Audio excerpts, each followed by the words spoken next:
Le soleil était haut dans le ciel, projetant de longues ombres sur la rue calme de banlieue où Kunle Adedayor vivait avec sa fille de 10 ans, Temilade.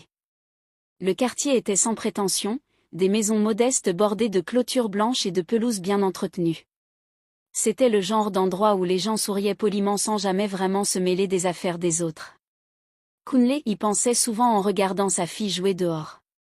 Elle était tout pour lui, la lumière brillante qui le maintenait ancré après le départ de sa mère des années auparavant. Ce matin-là avait commencé comme tous les autres.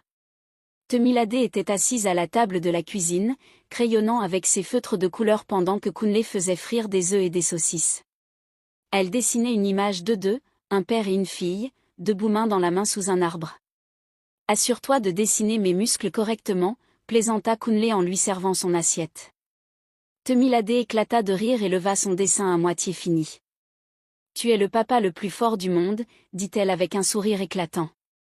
Kunle se pencha pour l'embrasser sur le sommet de la tête. « N'oublie jamais ça », répondit-il.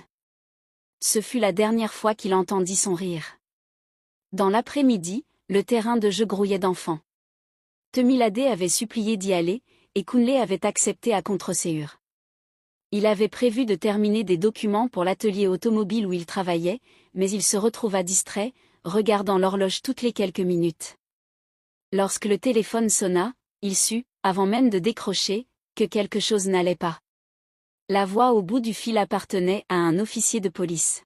« Monsieur, nous avons besoin que vous veniez immédiatement à l'hôpital mémorial. C'est à propos de votre fille. » Kunle se souvenait à peine avoir conduit jusqu'à l'hôpital. La salle d'attente sentait l'antiseptique et le désespoir. Quand le médecin émergea enfin, ces mots lui transpercèrent le cœur comme des couteaux. « Nous avons fait tout ce que nous pouvions. Temilade est partie. » Le rapport officiel déclarait qu'elle était tombée du jeu de corde et s'était cogné la tête.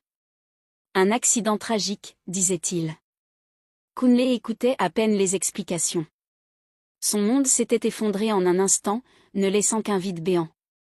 Les funérailles furent rapidement organisées, trop rapidement pour que Kunle puisse pleinement assimiler ce qui s'était passé. Les amis et voisins offrirent leurs condoléances, mais leurs paroles semblaient creuses. Le petit cercueil de Temilade, blanc avec des garnitures dorées, semblait déplacé parmi les rangées de pierres tombales grises du cimetière. Ce n'est qu'à la veillée que Kunle commença à remarquer des choses qui ne collaient pas. Le corps de Temilade reposait dans le cercueil, son visage étrangement pâle et paisible, comme si elle dormait. Pourtant, quelque chose le dérangeait. Il y avait des contusions sur ses bras et ses jambes, des contusions qui n'avaient pas été